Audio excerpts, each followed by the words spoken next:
We have our new CNN ORSC poll numbers that are just coming in. They paint a pretty grim picture for President Obama.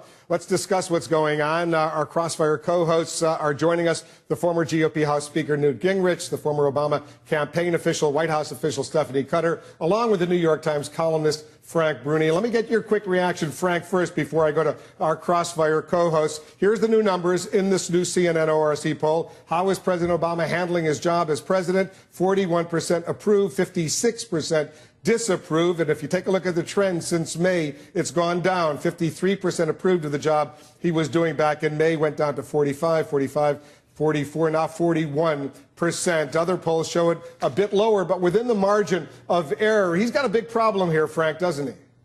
Yeah, he's got a terrible problem. He's got terrible approval ratings. This is nothing new. This has been going this way for a couple months. It raises big questions about how much he's going to be able to do in his second term.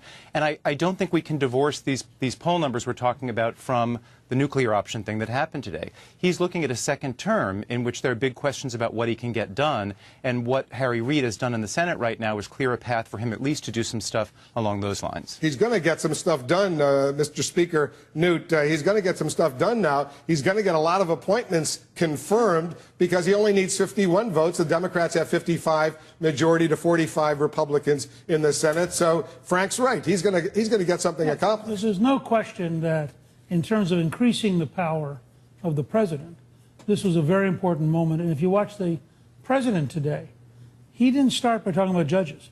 He started by talking about everything else. So you have to assume this is the beginning of the end of the filibuster. And in a sense, it's the beginning of the end of the Senate. Because right now, the filibuster only deals with executive branch and judicial branch nominees, doesn't deal with legislation. Right. But what are you saying? Well, almost nothing in his statement dealt with nominations. He started talking about all the things he wanted to get through.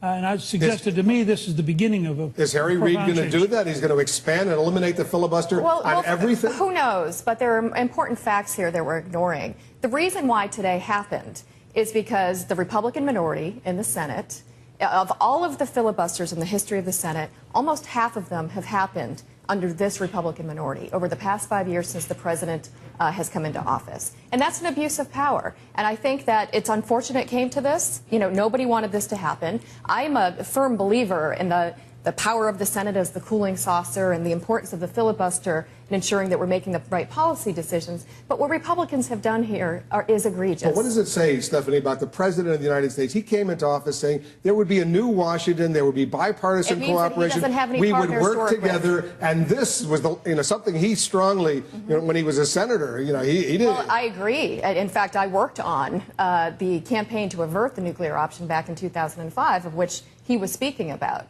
And things were different back then. Yes, there was the use of the filibuster, but nothing like what you're seeing right now.